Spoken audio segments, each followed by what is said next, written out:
New Thought Media Network proudly presents It's All Love, Wednesdays at 4 p.m. Mountain Time, 6 p.m. Eastern, with Laura Mock, Maria Hartman, Wendy Ann, and Lara Brzezinski. It's All Love, a space where we open into the heart, tap into the soul's deep wisdom, and enter into the energy of love, truth, presence, and joy. It's All Love, Wednesdays at 4 p.m. Mountain Time, 6 p.m. Eastern.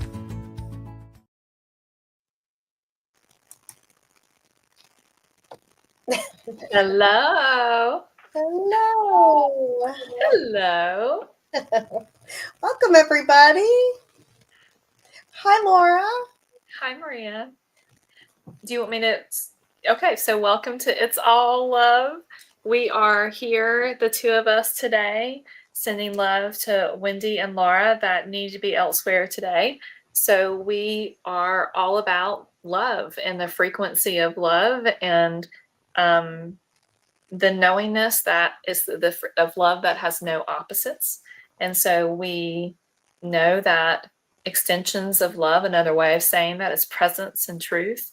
And all those things together bring immense joy into our lives and inner peace and wisdom. So we are a group of women that love to get together and chat about what this journey feels like and how we can relate back to everything as love, even the things that do not feel and look like it. It may be messy a little bit at first.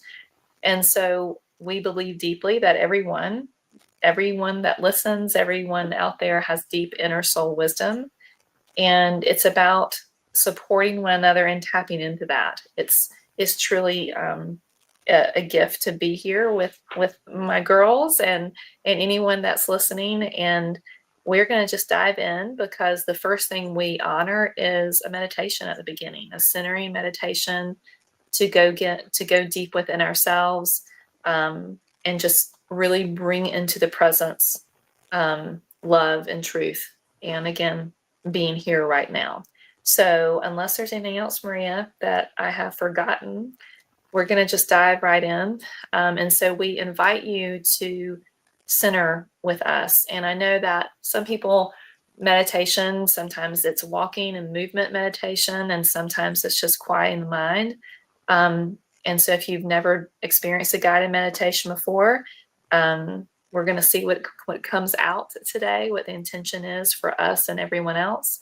And then you also may have some insights with yourself as well. So we're going to just take a few moments to bring, as Eckhart Tolle talks about, the power of presence is within ourselves. And so I invite you to just be for just a moment and just take some deep breaths.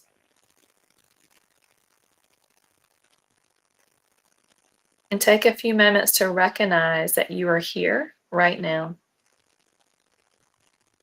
As strange as that may sound, a lot of times our energy gets pulled here, there, and everywhere. And so right now we are gathering our energy, all the places we have outsourced ourselves. Today, yesterday, 5 minutes ago. You may be already thinking about the future. So right now, all of those places where your energy has outsourced, and maybe you didn't feel powerful in that, we want to bring it back into your body. Your body's a sacred temple that houses you, your soul's wisdom. It's this big and beautiful energy source that is here just for you to experience this world. And so as you're breathing in, imagine just bringing everything in with like buckets of love back to you and to your heart.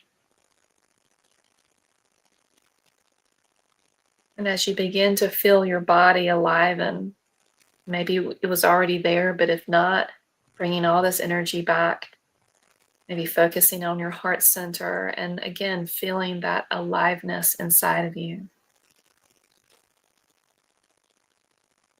And just breathing this in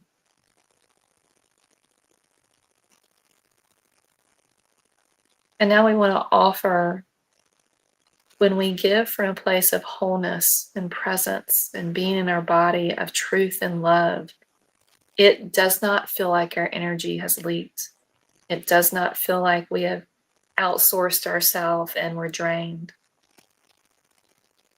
Giving from a place of wholeness is being in the body and allowing it to vibrate outwardly, but not giving anything away, just joining and being in wholeness.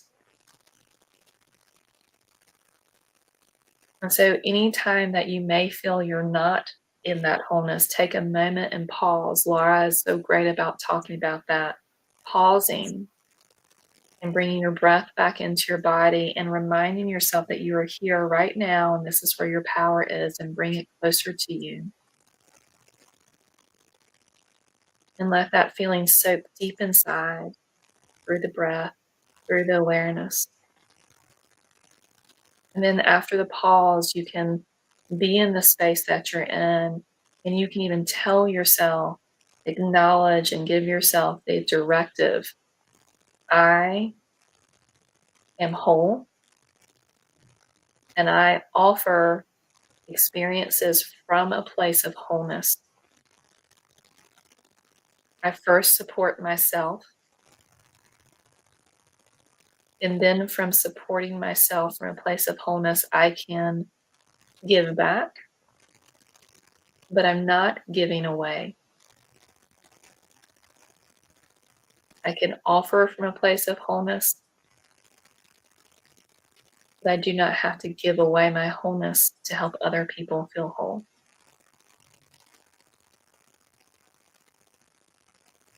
So take a few more moments to be here right now and celebrate that you are here, that you are love, you are truth, you are present, and allow the feeling of joy to run through your body. And with great honor and gratitude, we know it is so, and so it is.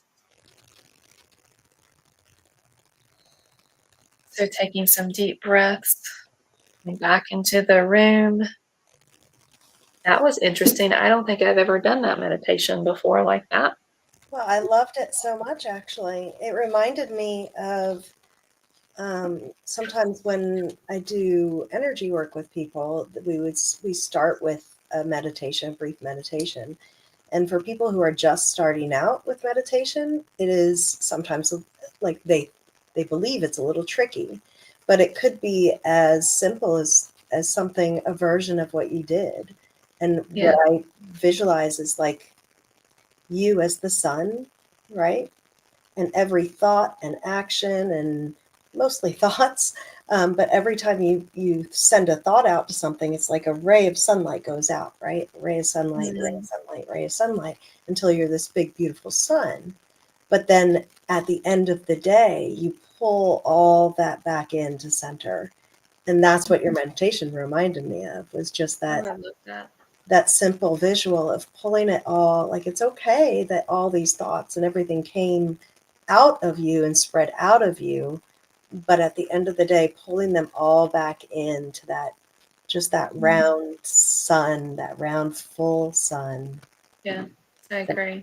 Paints the sky, but doesn't have the rays spraying out anymore. Exactly. So I need to pause for 1 minute because I recognized a little that my battery's dying and I thought I plugged it in. So everyone stay right where you are. Maria will entertain you with her beautiful smiles. Find out what happened to I'm going to find out what happened to my battery, and I am just double checking a few things, and I will be right back with you. I love live TV or live podcasting. So wait just 1 minute, everyone. Oh my goodness. Keep smiling, Maria. You're just precious. I'll just sit here and smile. Let Maria's ray of sunshine Well, see, now I am smiling, but it's not because I was told to just sit here and smile. Okay. Boy, that glare is awful, but I can't see you if I do. How's it going?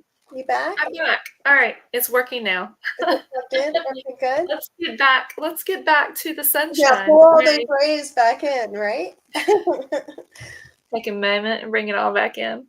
So, you had something really beautiful that you were talking about before we started live. Do you Yeah, want to read that? Because I'm trying. I feel like it's all connected to well, what you're and saying about energy. the whole thing is good. So I was out of town for the weekend, and I'm kind of backtracking in my book. I have a book that I just read a page every morning. Each day has its own page. Oh yeah, share the book. Everyday Spirit by Mary Davis, and it's just beautiful, and it's a wonderful way to start your day. But not today's, yesterday's was titled "Awakening Together." We are Mhm. one with the light of each other and one with the light of love. And I thought, oh, how perfect is that? Because I read that this morning thinking we were having I was like, oh, it's perfect timing for Right, our right. podcast tonight, but it was yesterday's. But anyway, it says, when the earth turns away from the sun, we don't fear that the light has been extinguished. We know the sun is there. We just can't see it. In the same way, we can trust that the light of the soul cannot be extinguished. It's always there, always brilliant, and always connected to the light of divine love and all other beings. Mm. Together, we are travelers on the road to awakening. Every day, we discover ways of connecting with and giving rise to our eternal soul. As we progress, we begin to see that we are much bigger than we thought we were, recognizing our divinity as an integral part of our being. This recognition of the soul self is the awakening. And there's more, but I thought that was just so incredibly powerful. It's like when we just that moment of remembering that Mm. is the start. It is the awakening. It's that first breath. It's that first opening of your eyes.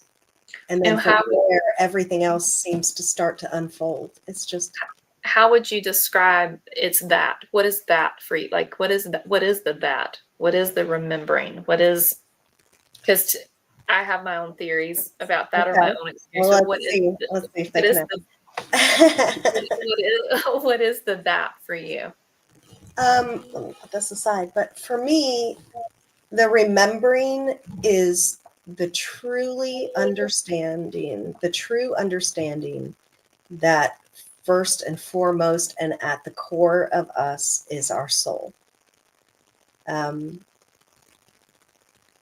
that is the biggest part of us. The biggest, most,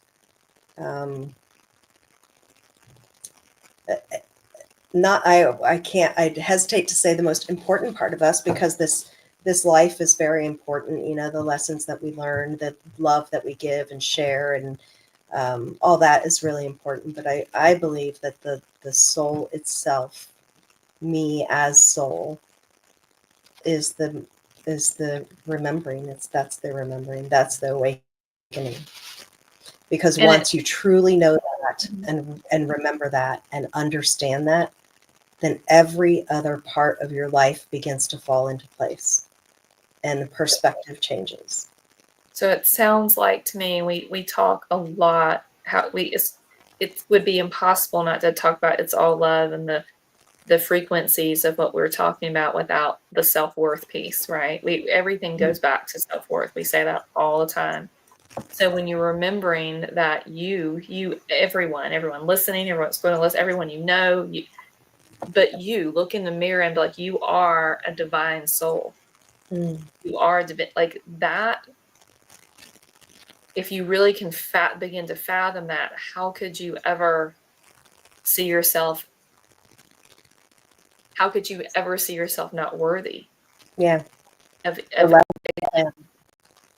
and that's to me that's what I thought that to me that is the awakening, that is the beginning of everything. Mm-hmm. And I will say, I don't know about you, well, I kind of do know a little bit about you because I know, but that's my way of pulling it out of you. Like for me, the there was probably I think it can be subtle sometimes. For me, there was like this big like aha of like, oh, this is like I, I am worthy. Like I am a soul. Like, oh, how can I if I do believe in the idea that everyone is a soul, has this soul energy and is expressing it through a body, then why am I so hard on myself? Like why, you know, and I had to kind of have these two competing ideas for a while. And then I finally was like, well, I do believe this other thing. So now I'm going to have to believe this about me too. And so it was like kind of a big aha for me at different times, depending on things. There was a big aha, and I do believe it. Doesn't mean that I don't have moments, even still to this day, that I'm like, you know, a trigger comes up, and then I'm like, some old habits or some old patterns or whatever it's coming from. Yeah. Bleed through, and that's just another layer of something. But yeah, I'm curious about you though. Do you have a memory of when that kind of hit you? I think that's a tricky question because I was raised in a church, and the belief was that everybody has a soul. Mm-hmm. But I think a lot of I don't want to get really into religion necessarily on this podcast. Right. But I am very grateful for the church that I grew up in and for the lessons that I learned through that and the closeness that it brought me to source, to God, to the divine. Right. But I feel like a lot of people struggle in that, yes, you have this, you're taught that you have this eternal soul, and yet the biggest focus sometimes is on the sin and the sinner. And Right. so it's almost like they're at odds. So, but what I believe now is very different than what I was taught growing up. And so while I do believe that we're all doing the best, that I guess I'm to a place now where I think that everybody is doing the best with what they've got and what they know in that moment. Right. And everybody has room to grow and to change and to remember, the potential to remember. And Right. so I focus less on the potential to do wrong and to sin, and more on the potential to do good Mm-hmm. and to love and to share love and to spread love and to find ways to align with that perfection that's within. Yeah. And then there's that other piece of me that hesitates to say perfection within, right? So I mean, it's such a it's hard to describe. Well, because I think, like, you know, it's interesting to ask people, like, if those of you listening are listening later, like, define perfection? You know, I ask myself or anyone that I encounter in these types of realms, like, well, what is perfection to you? How would you define that? And I think a lot of times there is like the egoic way of defining perfection versus like when you were talking about the sunlight, it's perfect. Just because you don't see it, does that make it less perfect in those moments where you don't see it or you don't feel the rays, or does it, you know, like, no, you know, the metaphor of like if you're not feeling at your best, or you said or did something, you know, but it's a whole semantic, like it's a very tricky word. So I do think that ego gets in there and defines it differently than what I believe the pureness of what it really is. Yeah. So, You said it actually perfectly, and that's what was in did I that say it book. perfectly? Go ahead. Sorry. You did. Yeah, but it's exactly what that passage started out with. When the sun isn't there, we don't doubt that the sun is there Right. somewhere. Well, Just you would never because we're say not experiencing the light in that moment doesn't mean that we don't think the light exists. And so just like that, just because there are days or moments in our lives where others aren't experiencing our light, we're not experiencing our own light, doesn't mean that it's gone. Doesn't mean it's not. right. Maybe that's the big remembering. Maybe that's what it is. is remembering that it's there all the time, Yeah. even when we don't feel it. As you said, just because you're not feeling the warmth of the sun doesn't mean that the rays aren't shining somewhere else. You know, It that's doesn't mean you're not there. yeah. Well, that's where, I think it was, I'm sure this has been in many books. I know this was it was in one of the earlier passages that I remember that stood out for me. And it was like, just, like, again, if it's a cloudy sky, Mm-hmm. we know, when you get to a certain age, maybe little people don't realize it as much, but, when the sun is out there, it's just the clouds are blocking it right now, but it's there. Or, Yeah. like at night, it's on the other side of it. So we're so confident about that. So, we make things more complex than, and it's been given to us. The complexity has been given to us. But isn't that interesting? If we don't doubt that, why do we doubt ourselves? Yeah. So, Well, and I think that people are taught to doubt themselves by other people who have been taught to doubt themselves, right. by other people who have been taught to doubt themselves. And you and I, Forever and ever and ever and so on. yeah, and you and I personally talked about that a lot.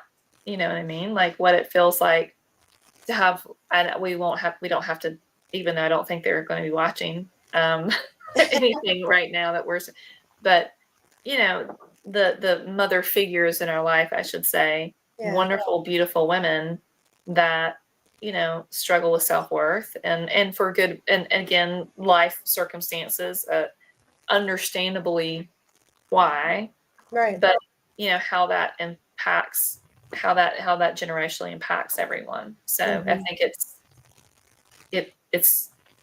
I think we're just screaming for a change. We're screaming for just the suffering. We don't have to suffer under this anymore. Yeah. And I think younger people are coming in with that same feeling. We don't have to suffer like this anymore. But they're screaming out in a way that doesn't look so obvious. They're screaming out in ways that look very painful, that are very painful. They're wanting something different. Yeah, I think there's so much hope in that, because I feel like I didn't start really making these shifts until I did along the way, I guess, little baby steps. And it was like I took maybe 20 years of baby steps. And then Yeah. all of a sudden, I started taking these big steps in my life and having these big ahas and these big understandings and awarenesses. And I feel like there are so many young people, like in their 20s, early Right. 20s, late teens, that are having those understandings really early. Like now, in that early stage. How amazing is that? And I know it's painful because I did 20 years of painful, but Yeah. but and Thank you. I'm so bad at that. Oh, Just for anyone that may listen, I'm the and person, but yeah, go so ahead. good at ands. She's so good at ands, and I'm trying to be better. I used to not be. Mm-hmm. Everything Always was growth. Always growth. Yeah, but it's just that I feel like it gives me so much hope that I can sit here and watch this younger generation, a couple generations behind me now, um, that's starting to feel those growing pains, or has been, and are trying to do something about it right now in their 20s, and having those realizations and those ahas and that discomfort leading to change. And when they have so much more of their life ahead of them. Yeah. I think that's a beautiful thing. And I know that there are times when it feels really painful for everybody. But it gives me so much hope. Yeah. Incredible hope. Speaking of that, I want to take that and move it. And I'm curious what you think about something, and then we'll see where we are. Okay. But kind of, well, not kind of, definitely on those same lines. I don't know about anyone out there, but sometimes when you're taking a shower, you just have some really good deep thoughts, right? Like the water is rushing over and you have some deep thoughts. speaking of the young generation saying in their own way, saying no to all the suffering and buying into these belief systems that are very old and keep people stuck in a lesser than mindset. Mm-hmm. The thought I was having randomly this morning was like, okay, let me back up and say that I will, when it comes to being educated, I, I know I grew up with the idea of like, this person's very educated. Mm-hmm. This person maybe didn't graduate high school, or this person, it was all about education. And I guess at one point, and I think about, very humbly think about this generationally speaking, knowing that my parents grew up, my father was born in the middle of the Great Depression. My mother was 10 years, 9 years past that, but the effects of that were still going on. Mm-hmm. And, the idea was, let's get out and get better paying jobs. And the way to do that is to get this degree. And and I'm Right. not saying anti that at all. And the idea of, but when we think about educated, some of the most talented, extraordinary, moving people that I grew up around or have known, I don't think they went to college. Some of them I'm thinking about, or do not have a fancy degree, but the wisdom and the knowledge, and they know how to work the land. They knew how to take a little tiny seed and, even in the most difficult circumstances, grow food. Yeah. I mean, it's extraordinary. I know this man that literally was like an animal whisperer, and he understood animals. He was a naturalist and with animals and the nature. And he learned that from being on the land. And he did not learn that in a class. Not that I don't think you can. And I'm sitting here before you with, I have some degrees from Emerson Theological, right? So I have these degrees. Mm-hmm. But the degrees don't mean like I have degrees. It's just, to me, it's where I spent my time and focus. Yeah. But the idea with this young generation, I'm seeing more and more and more and more, is like, a lot of really great educated people have also abused power, Mm-hmm. and Yeah. and under the guise that they're more educated, they're smarter, and under the idea that they're better than. Right. Right. And needing to, not everyone, of course, but it's just like, I kept thinking like education. What is the deal with it? Isn't it more about empowerment and how you choose to find empowerment? Yeah. Versus, and if you find empowerment through, you can't wait to learn more about biology, and it happens to come with a degree at the end, but the passion is there and you want to learn more and you want to go work in this lab. But you know what I mean? Like, it feels like we're seeing a huge rebellion, or maybe it's just the people I'm around, against that as well. Right. Even though I would never trade it's not anti post education or not in a formal sense, but it's how we see it. Right. And I feel like it brings out so much anxiety in young people right now. I think people are trying. And I only say that because I look at the schools that are around us, and there are schools that are offering, like, graduating from high school with a degree in a Right. trade, Yeah. like welding or Yeah. EMS or whatever it might be, but they're trying. Right. That being said, it's so ingrained in us, and I do understand where it came from, to get the degrees, to get an education so that you can get a better job. I mean, those were all the thoughts that are ingrained in us, right?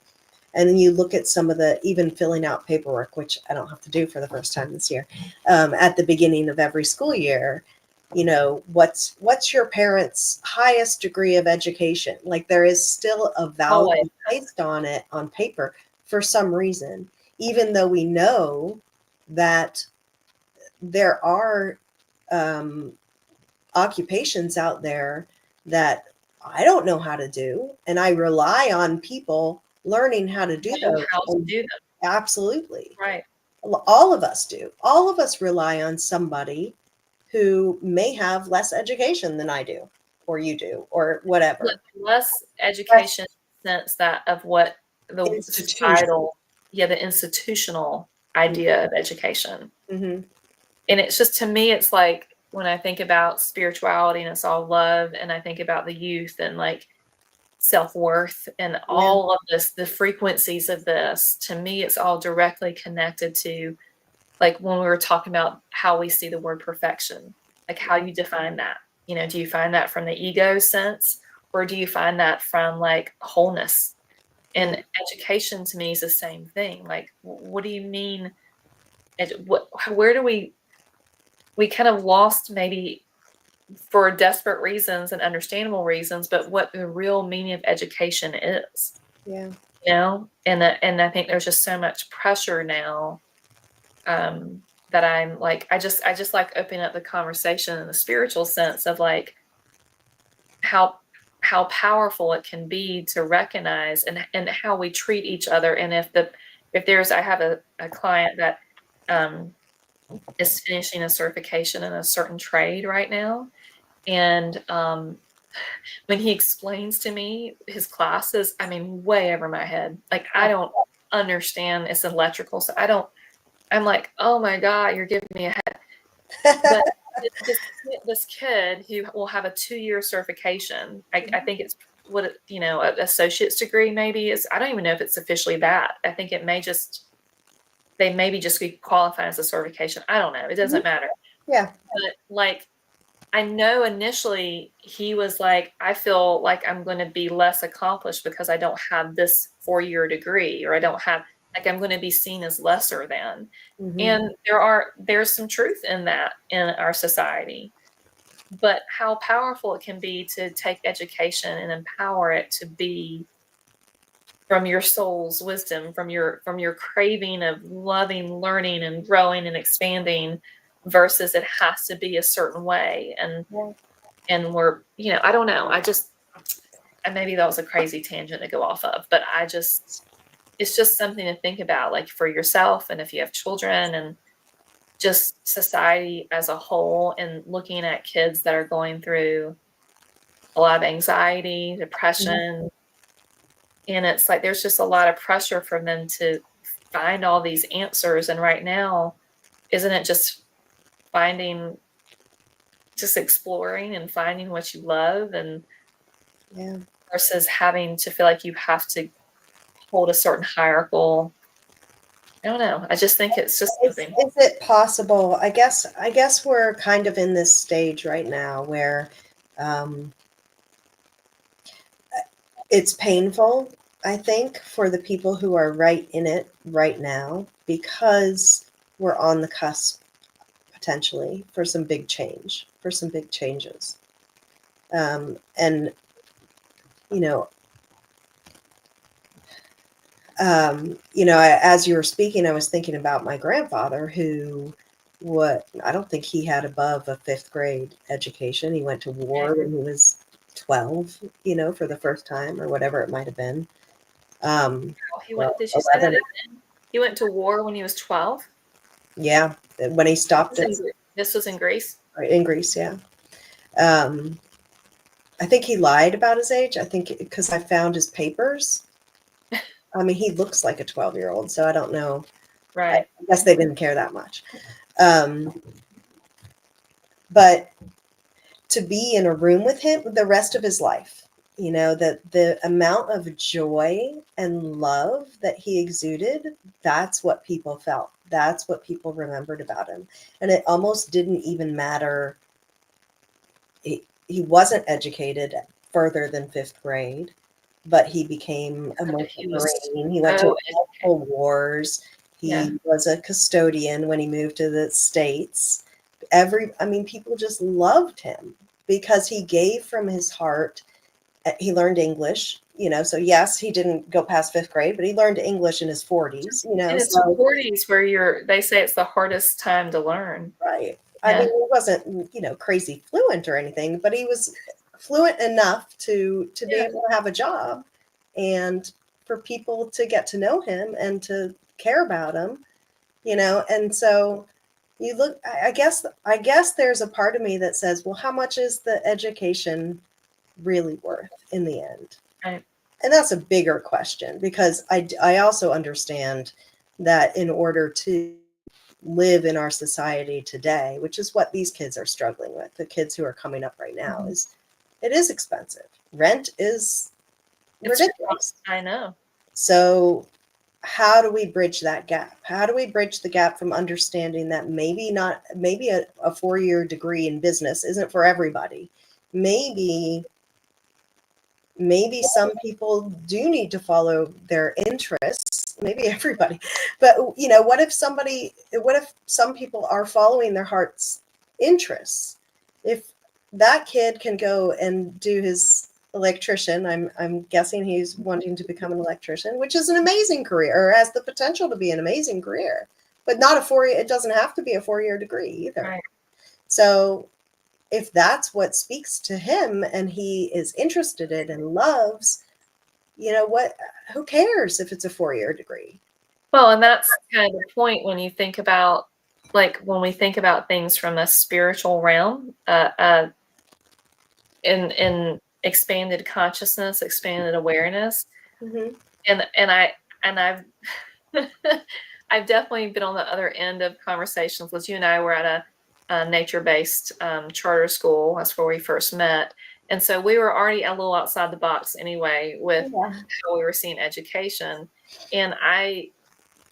But I very much, understand the other argument, like, we need to make sure, and maybe for the soul's journey, yes, you need to make sure you've got this thing, and then you can make this figure, and that may be Right. what your soul's journey is about right now in Yeah. this lifetime, if those of you, believe in that type of ideology, philosophy.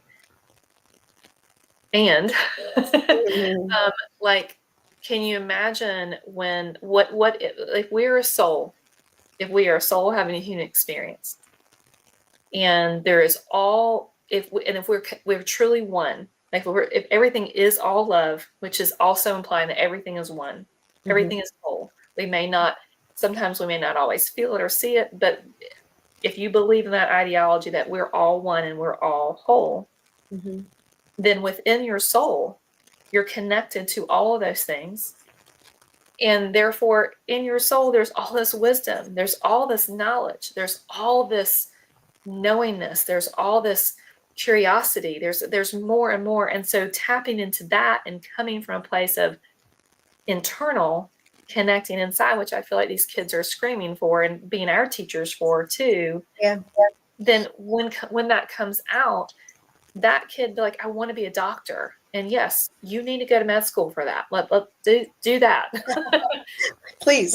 And it may not, but when someone is in their authentic joy, in their authentic power, when Mhm. they're in their authentic knowingness, Yeah.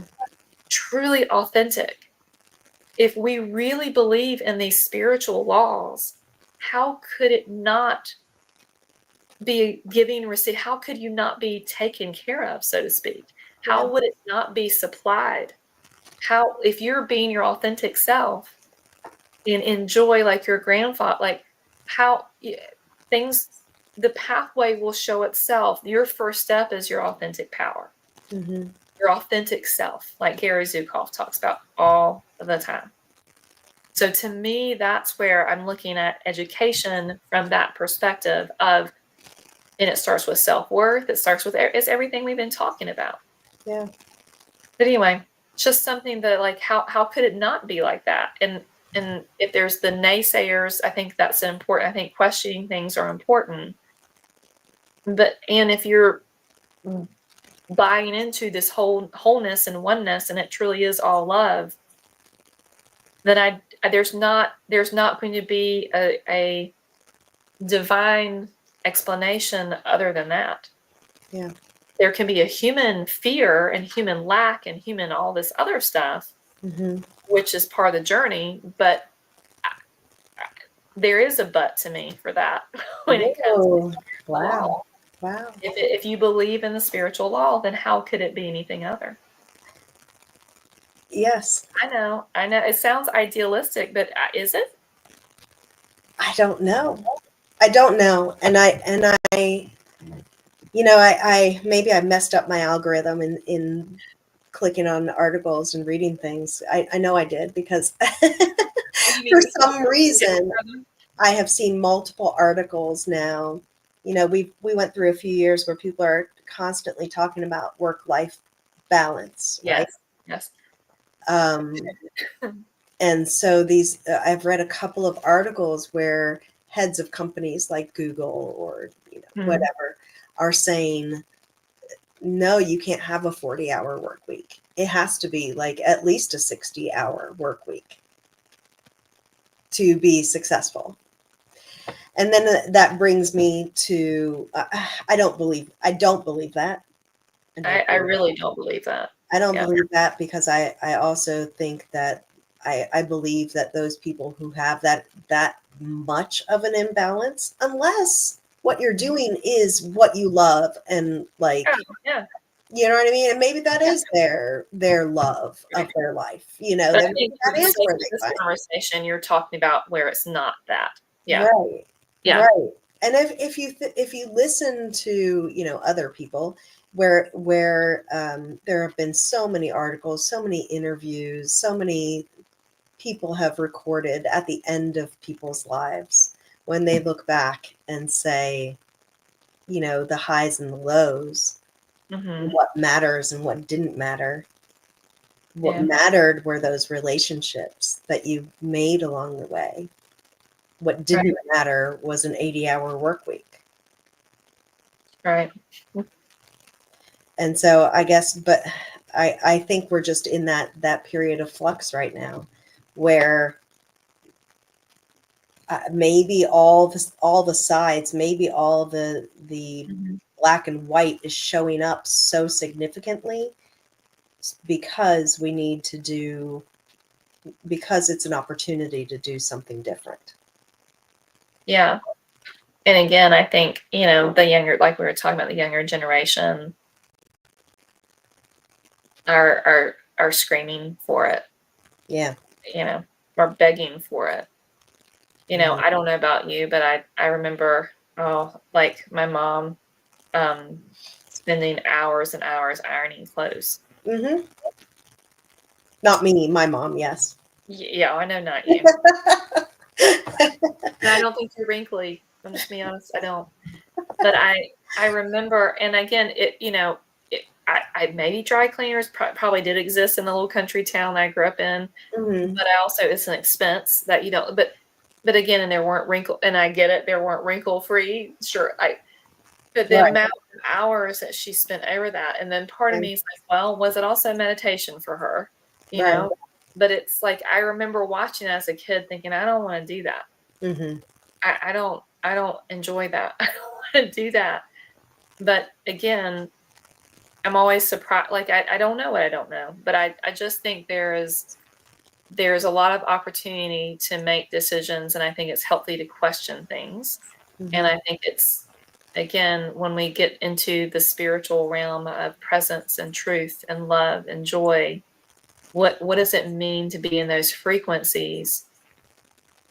And sometimes when there's going to be things that come into those comes that we're noticing from the outside that's like, well, is this aligning to where I want to be right now? So Mhm. I don't know, it's just a very interesting thing to think about. And I Maybe know it it's just a comes turn. down to knowing yourself and honoring yourself. Because as I'm sitting here, I'm thinking, well, maybe I misspoke. Because, well, because if What do you I were mean? to spend 60 hours a week doing something that I really was passionate about and Right. loved, I wouldn't care that I was doing it for 60 hours. Like it would be And enjoyable. but it wouldn't, yeah, it Maybe would not I'm being judgmental of that, yeah, it head would of not. Google who is saying you have to have at least 60 hours a week to be successful. Well, but I would ask that question. I was like, what do you mean by that? What do you mean by that? For me, 60 hours doing something that eventually feels very arduous is not that's going to eventually wear me. Well, let's put it this way. I've done that. Yeah, same. Me too. Me too. And I started having health problems, and I've done that. I loved 80% of what I did. I really loved it and was a big part of my passion involved children, and I loved it. Yeah. I didn't love 100% of it because there's just other parts of it, and that's just the way that job career was. But it required, I would say, more than 60 hours. It was not healthy for me. I needed balance. So, I needed harmony, and I wasn't in harmony at the time. I was in that situation, and I agree. I don't think we cannot say anything across the board for the situations that you're referring to in the life that I'm talking about. I believe there was a self-worth component for me overworking and accepting a job that frankly required it. And I 100% know there was a self-worth component to it. And I learned a lot from it. But it definitely had a toll. But it had a toll that the only way I was going to wake up is from that. But anyway, it did not work for me. But it gave me some great insights on where is my value for myself? Where am I placing it? Why do I feel like I have to do all these things for very little money to prove that I'm worthy and to is that what's going on here? And I don't think I realized it was until close to the end. So, but anyway. Well, that brings us right back to the start where it said that passage said, what did it say about the awakening? Why don't we end with that? Why don't we end with your passage? Why don't you read it one more time? Okay. Awakening. Again, hold up the book just in case people are just joining it. Hold up the book. The book, Everyday Spirit by Mary Davis. And we need to give Meredith Luber a shout out because Meredith. This was for my 50th birthday, a 50th birthday present. And I have gifted it 10 times since. Yeah. A day book of wisdom, joy, and peace. And it is all those things. So October 28th, awakening together. We are one with the light of each other and one with the light of love. When the earth turns away from the sun, we don't fear that the light has been extinguished. We know the sun is there. We just can't see it. In the same way, we can trust that the light of the soul cannot be extinguished. It's always there, always brilliant, and always connected to the light of divine love and all other beings. Together, we are travelers on the road to awakening. Every day, we discover ways of connecting with and giving rise to our eternal soul. As we progress, we begin to see that we are much bigger than we thought we were, recognizing our divinity as an integral part of our being. This recognition of the soul self is the awakening. We see that we have the light of the divine within us. It's always there, even when our smaller selves are hard at work keeping the dark of night in place. We are waking up to this knowledge together. We know that we are eternal beings in finite human form. We know that we are made of the light and that this light is a common aspect of all beings. We know we are one with the light of each other. We know we are one with the light of divine love. Darkness is the absence of light, so the real work is to relentlessly shine the light of our love in all the dark places where it is needed. Eckhart Tolle says in this way, you cannot fight against the ego and win, just as you cannot fight against darkness. The light of consciousness is all that is necessary. You are that light. As we walk together in this global awakening, we will tip the scales toward a lasting good by the light of our spirits. We will stand strong in the light of love. We will shine on and shine brightly.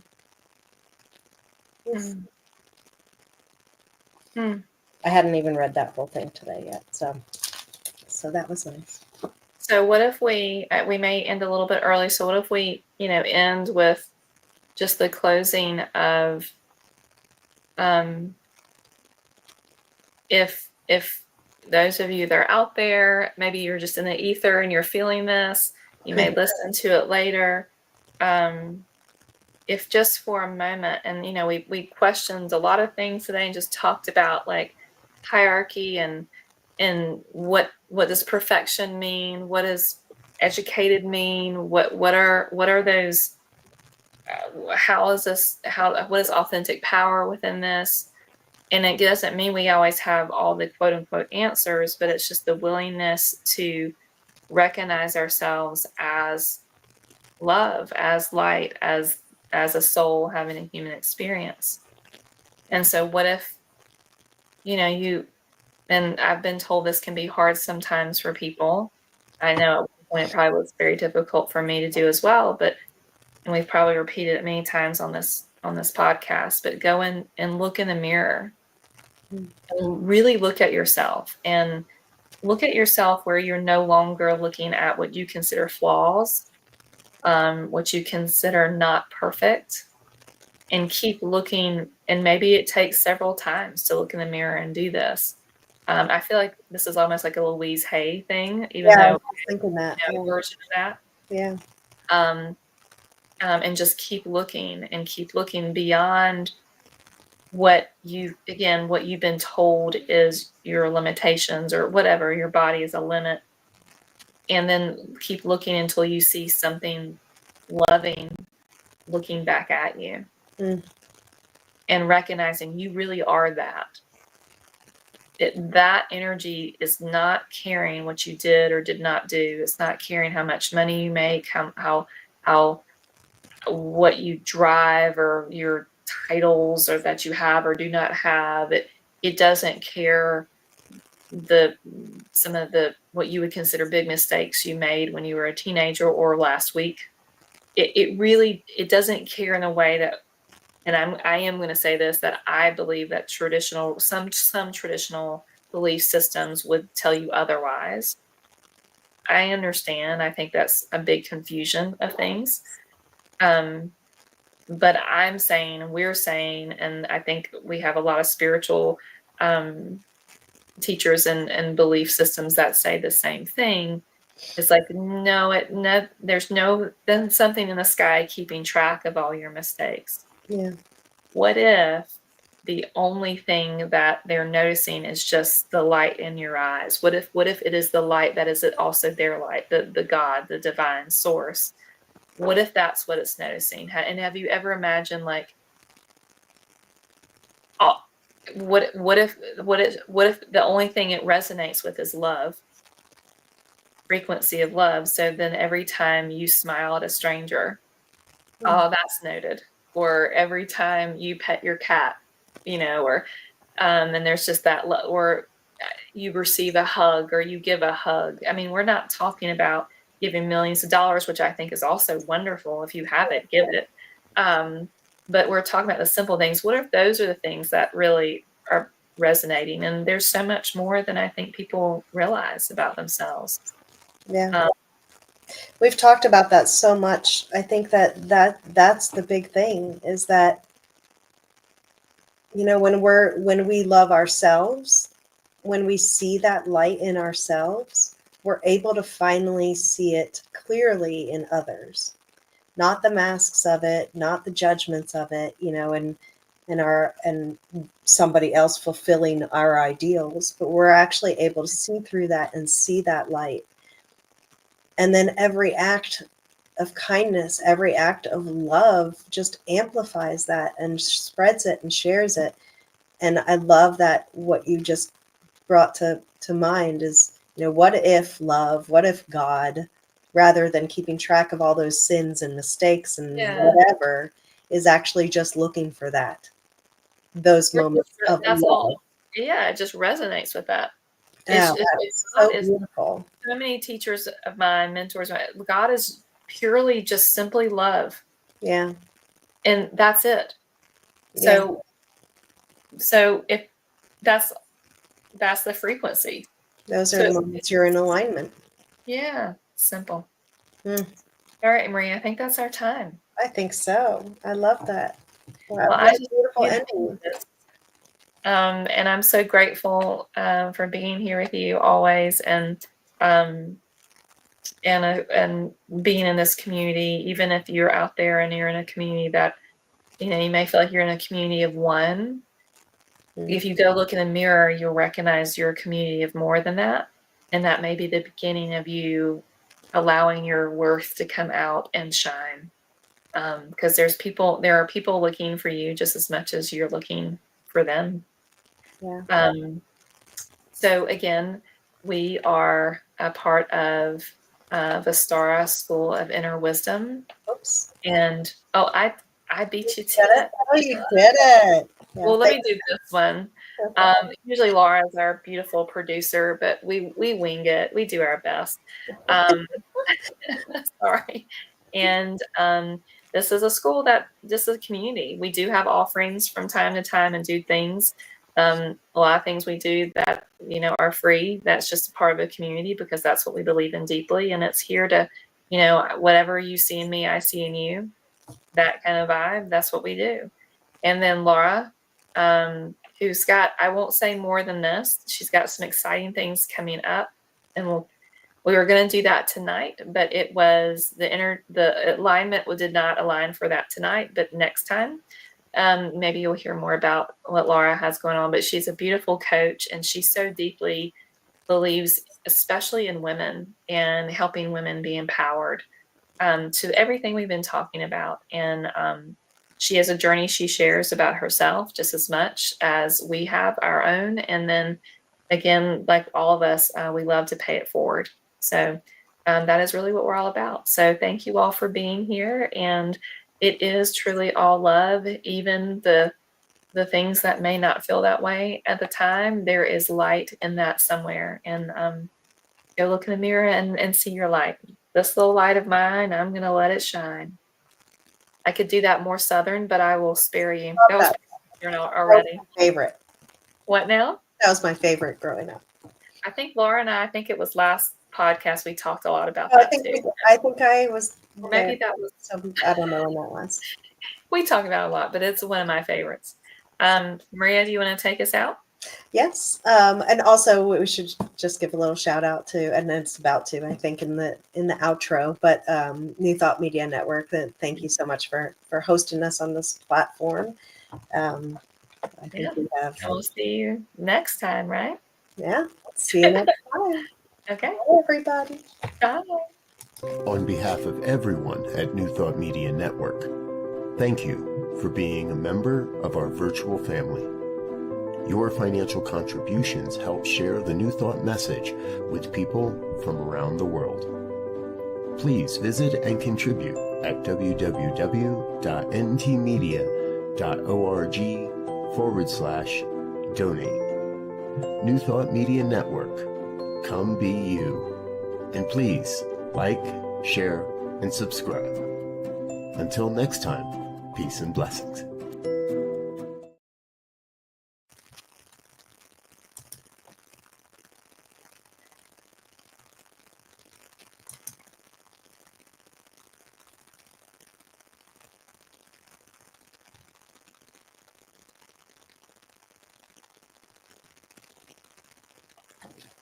On behalf of everyone